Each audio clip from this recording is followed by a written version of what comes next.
भक्तों, आज मैं आपको मार्गशीर्ष कृष्णा उत्पत्ति एकादशी की कहानी सुनाती हूँ। भगवान श्री कृष्ण बोले, हे अर्जुन, अब मैं आपको उत्पत्ति मंगशीर एकादशी की कथा को कहता हूँ। ध्यान से श्रवण करो। एक बार मुर नामक बहुत बलवान राक्षस ने सभी देवताओं को युद्ध में हराकर स्वर्ग का राज्य छीन लिया। तब इंद्र, कुबेर आदि सभी देवता भगवान शंकर की शरण में जाकर बोले कि उस राक्षस ने हमें हराकर स्वर्ग का राज छीन लिया है। आप उसे मारकर स्वर्ग का राज हमें दिलाकर कृतज्ञ कीजिए। देवताओं के वचन सुनकर भगवान शंकर ने कहा, हे देवताओं, आप इसी समय भगवान विष्णु के पास जाओ और उनसे विनय करो, जिससे वे सुर राक्षस को मारकर आपका राज आपको दे देंगे। मैं अभी घोर तप कर रहा हूँ, इसलिए मैं तुम्हारी सहायता नहीं कर सकता।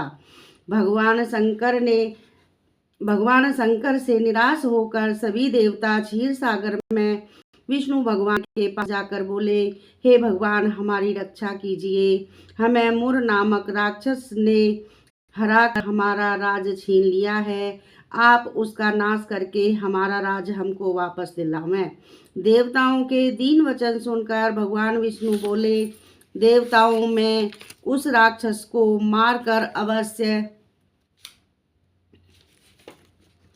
तुम्हें स्वर्ग का राज दिलाऊंगा। इस प्रकार कथा सुनाते हुए श्री भगवान श्री कृष्ण ने अर्जुन से कहा कि हे अर्जुन, भगवान विष्णु और मुर राक्षस में घोर संग्राम हुआ। भगवान ने सोचा कि अगर एकादशी के दिन राक्षस को मारता हूँ तो देवता लोग दुखी होते हैं। वे इसी विचार में थे कि मुर राक्षस ने भगवान विष्णु पर भयंकर अस्त्र चलाए, जिससे घबराकर भगवान कैलाश की तरफ भागे। मुर राक्षस भी पीछे भागता हुआ आ रहा था। भगवान ने अपनी शक्ति से एक कन्या को प्रकट कर खड़ा कर दिया और स्वयं अंतर्ध्यान हो गई। जब मुर राक्षस कन्या के पास पहुंचा तो कन्या ने अपने शस्त्र से राक्षस का सिर धड़ से अलग कर दिया। राक्षस के मरने से देवता प्रसन्न हुए और उस देवी की अनेक रूप से स्तुतियां की। इसके बाद भगवान विष्णु ने प्रकट होकर देवी से कहा, हे देवी, आज से तुम्हारा नाम एकादशी है, क्योंकि तुमने मार्गशीर्ष एकादशी को प्रकट होकर मुर नामक राक्षस को मारा है।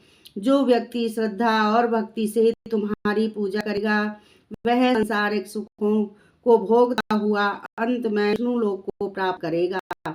यह कथा श्रवण कर श्री कृष्ण बोले, हे अर्जुन, इस प्रकार जो मनुष्य एकादशी का व्रत करता है, वह सब दुखों से छूट कर सुखी रहते हुए अंत में स्वर्ग धाम को प्राप्त करता है।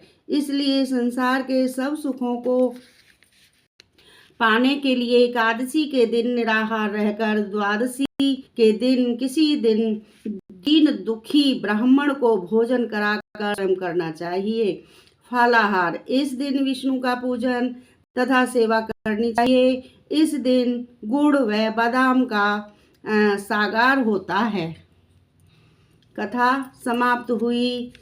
बोलो विष्णु भगवान की जय। ओम नमो भगवते वासुदेवाय। ओम नमो